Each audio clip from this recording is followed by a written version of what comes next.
Hey, kindred spirits, quick heads up before we dive in.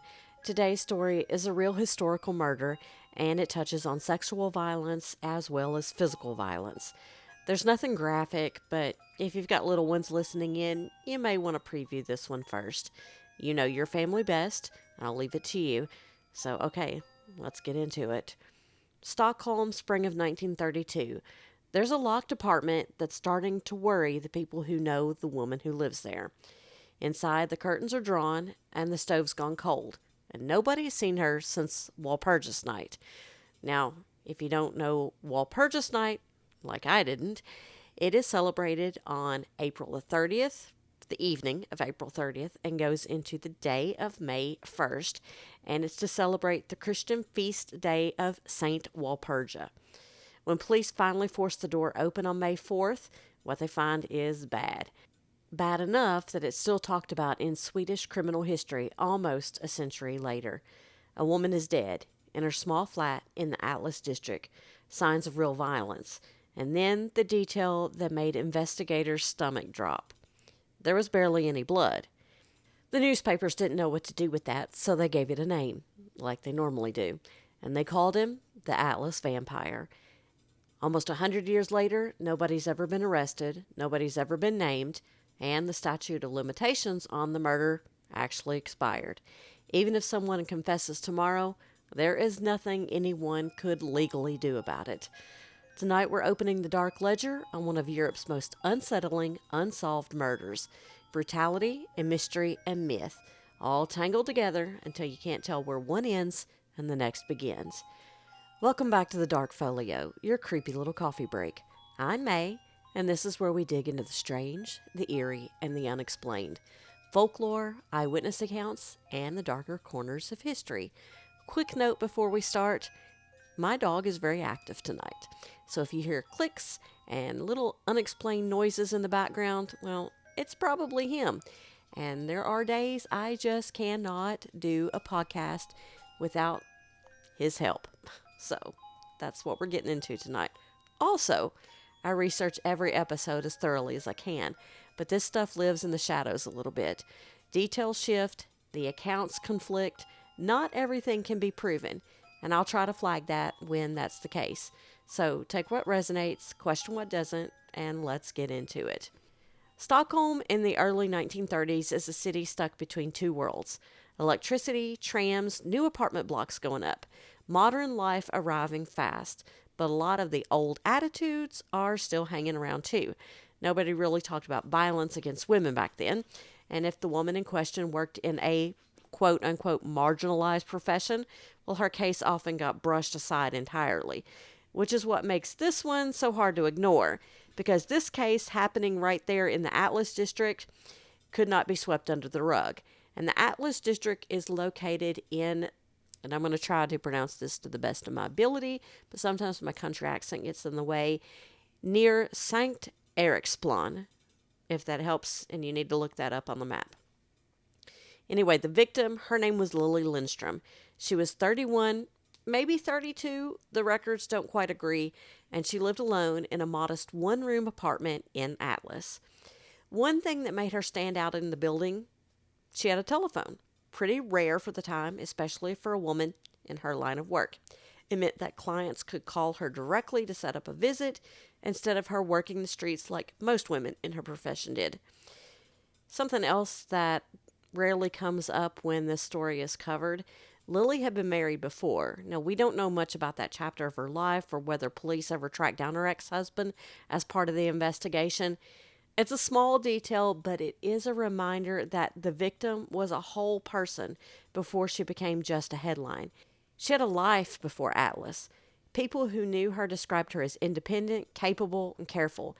She kept her appointments, she locked her door, and she looked out for her friend Mimi Jansen, who lived right below her. Mimi worked the same profession, and the two of them had a system worked out for exactly this kind of situation. If one had a visitor over, the other would come by afterward and ask to borrow a condom, just as a reason to lay eyes on each other and make sure everything was fine. On the evening of April 30th, Walpurgis night, the big spring holiday across Sweden, The two of them had actually spent the afternoon together making plans for the celebrations. Lilly had even invited her landlords to join them later that night. And then around 6:30, the phone rang. Mimi was still there, and from Lily's side of the conversation, it sounded like a new client, someone asking about her availability. Mimi remembered Lily seeming a little thrown by the call, like she didn't quite recognize who it was. And that's worth considering for just a little bit because Lily was careful. She only gave her number out to men she already knew and trusted. Whoever this was, either she'd forgotten him or he'd gotten her number some other way. So Mimi left to give her friend some privacy. Not long after, right on schedule, Lily came downstairs and knocked on Mimi's door, their system working exactly the way it was supposed to. She needed to borrow a condom. That was the last time anyone saw Lilly Lindeström alive. When Mimi didn't hear from her over the next few days, she assumed Lily was just out celebrating. It wasn't until several days passed with no word at all that she started to really worry. And then by May 4th, she went to the police. The police break in and they're met with this awful silence. Lily's on the floor of the main room, face down, unclothed. Medical examiners later put her time of death at 2 or 3 days before she was found. The cause was blunt force trauma to the head. 3 heavy blows, likely from something round and solid. A pipe had been floated as one possibility, although the weapon itself was never recovered. And here's a detail most retellings skip entirely that I found, but it does matter for understanding what happened that night. There was clear evidence Lily had sex shortly before she died. And this lines up with everything else we know. She had a client over and something happened during or right after that encounter that turned fatal. And investigators were thrown by the fact that there just wasn't much blood at the scene. The bedding was darkened, sure, but nowhere near what you'd expect from an injury like that. And then they found the thing that turned this from a murder into a legend. Lily's clothes were folded neatly, sitting right beside the bed. And in the kitchen, a gravy ladle in the sink with reddish-brown staining on it. The residue on the rim suggested something genuinely disturbing, that whoever did this might have used the ladle to collect her blood, maybe even to drink it. Or at least that's a theory. Nobody could explain how exactly. There was no puncture wound, nothing that looked like a siphon point, just a body that seemed to have lost far more blood than made sense, and a spoon that shouldn't have been anywhere near the crime. The theory that came out of all of this was chilling in its own way. This wasn't someone who panicked and ran. This was someone who stayed, who took their time. And as far as anyone can tell, he never did it again. No similar killings turned up afterward, not in Stockholm, not anywhere police could connect back to this case, which either means he stopped completely or he just got better at not getting caught. Once the papers got a hold of this, that was it.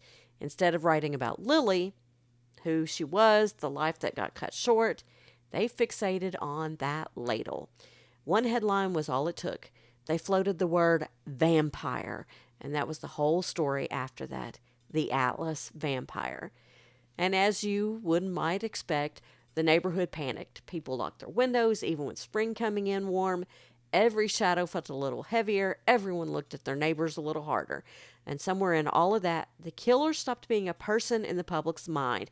He became a monster. Which he was. I mean, he murdered someone in cold blood. But once that happened, honestly, this monster who took and drained the blood, honestly, I don't think that investigation ever fully recovered from that stigma of an honest-to-goodness monster, vampire. And it's not like there wasn't any evidence. There was actually quite a bit. Fingerprints, hairs, biological evidence left behind on the bedding, real physical evidence tying a real person to that apartment. The issue was the year, 1932. No DNA testing. That technology is still decades away. It wouldn't get used in an actual case until the mid-1980s. Investigators didn't even have a way to interpret half of what they were looking at. So without modern forensics, a lot of that evidence just sat there, useless. Police in this era leaned heavily on confessions, and obviously this killer never gave them one. They questioned about 9 men. They went through Lily's known clients, but a lot of them used fake names, which was pretty common practice back at the time, apparently. and a few fell under suspicion, but none were ever charged. They never found a murder weapon either. Best guess is that the killer took it with him. That ladle, though, it kept nagging at people because it said something. It said that the person in that apartment wasn't rushing around anywhere, but by the time the police showed up, days had already passed, and the trail was cold before it even started. Quick sidebar, if this happened today, it's honestly kind of maddening to think about it. Semen, fingerprints, hair, that's a full DNA profile sitting right there in 1932, decades before anyone had the tools to read it. If this exact same crime happened today, this almost certainly gets solved within days, maybe even hours, especially if the suspect was in CODIS. The killer basically left a signed confession in the room. Nobody in 1932, though, could read that signature. But before we go any further, if you're enjoying the Dark Folio, this is a great moment to support the show.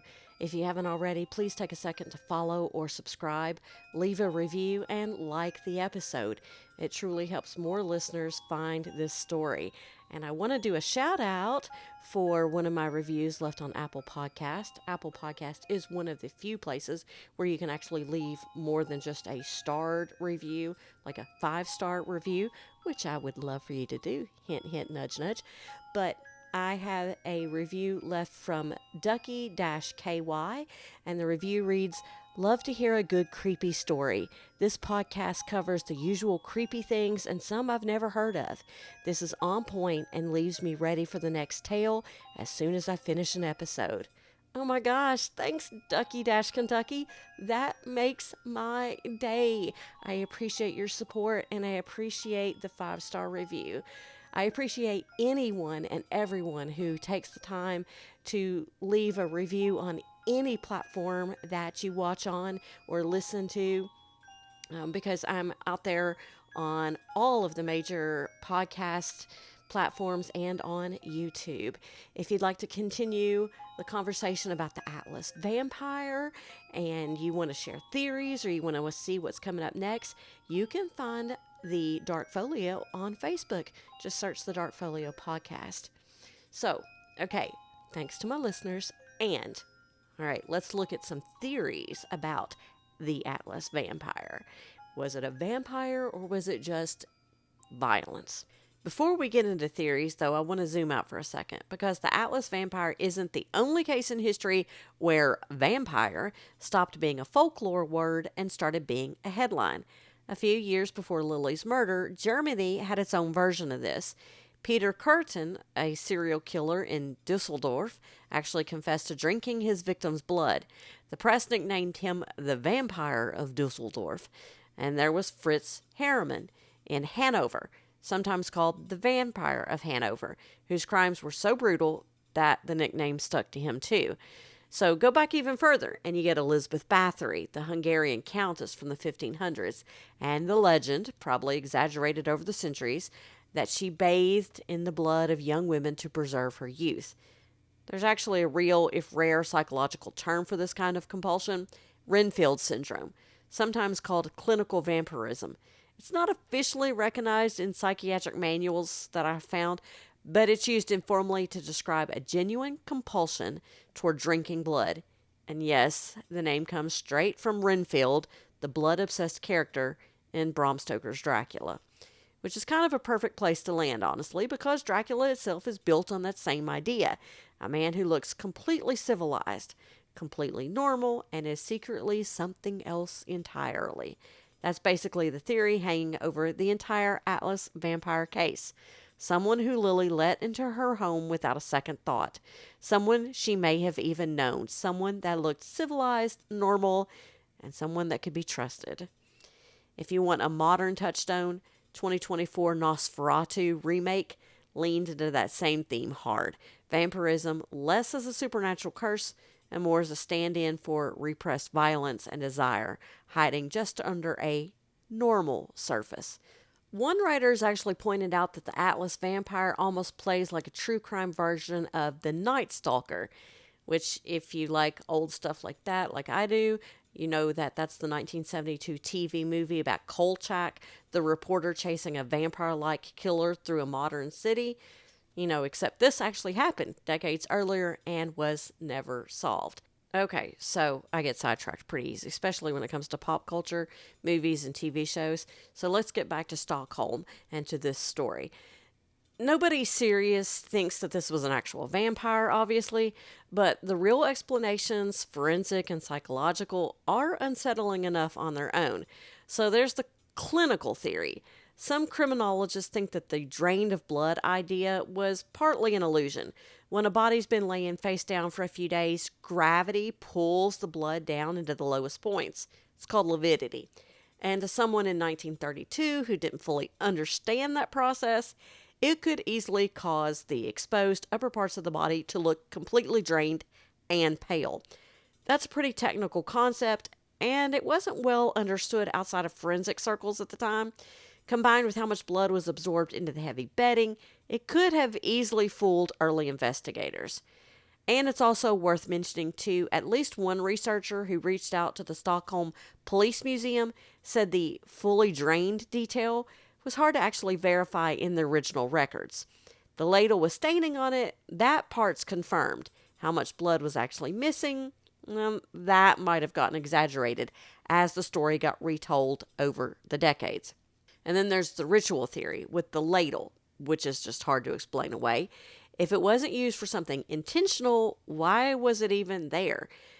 This theory points to someone who was genuinely disturbed. Maybe someone closer to that Renfield syndrome idea that we just talked about. Someone who found some kind of meaning in what they were doing, something well past an ordinary act of violence. Still not supernatural, but still deeply troubling. And then there's the lost suspect theory. That's the theory that police simply didn't try hard enough because of who Lilly was and where she stood in society at that time. In 1932, that could mean the difference between a real investigation and one that fizzled out. Could the killer have had status, anonymity, some kind of protection? Maybe someone who actually benefited from the vampire panic taken over in the headlines. There's even been speculation floating around for decades that whoever did this had some inside knowledge of how police worked. A theory that's never really been substantiated, but it hasn't gone away either, which might explain why all that evidence never led anywhere. And honestly, we just may never know. Lilly Lindström's murder is still unsolved, and legally it always will be. Sweden's statute of limitations on murder was 25 years back then, which means this case expired on paper back in 1957. Even if someone walked into a police station tomorrow and confessed, there is nothing anyone could do about it. The physical evidence from her apartment, the fingerprints, the hairs, that ladle, it's actually still sitting in a display case at Stockholm's Police Museum. So in a strange way, the case hasn't been forgotten, even if it was never cracked. And I'm going to throw an idea out there. With what we know about today's DNA, how long is a hair viable for if it's sitting in this display case? Just a question. I know we have genealogical DNA testing. That's how they found the Golden State Killer. That's how the Bear Brooks murder case was solved and the victims were identified. So just a theory. Is that hair still viable? Could they do a backward tracing if they wanted to? I know it was probably expensive, and if the statute of limitations is run out, it's probably, way out of the norm to even think about. But, Lilly Lindström was a person, and her case deserves to be solved. And if that is a possibility, can we go back and do that? Just like to throw that out there. There's actually a woman named Gloria Anderson who years ago realized she was living in that exact same building on the opposite side. She started digging into the case after watching a true crime segment on Swedish TV, and even said she never believed in ghosts, but she always felt a little uneasy in that wing of the building. 90 years later, and this story still reaches into people's actual lives. And Lily's name is still tied to a headline she never asked for. Because really, this was never about monsters. It was about a case where the myth ended up mattering more than the truth ever did. Some cases fade out quietly, others just stick around, not because anyone solved them, but because nobody ever really understood them in the first place. A woman lost her life in a small apartment in Stockholm, and when nobody had answers, people built a monster, a vampire, to fill in the blanks instead. But if you set the legend aside for a second, there's just a woman named Lilly, and a question that's still sitting there unanswered in a case the law itself has already given up on. Who killed Lilly Lindeström? This has been the Dark Folio. Stay curious and stay a little dark, and I'll catch you in the next file.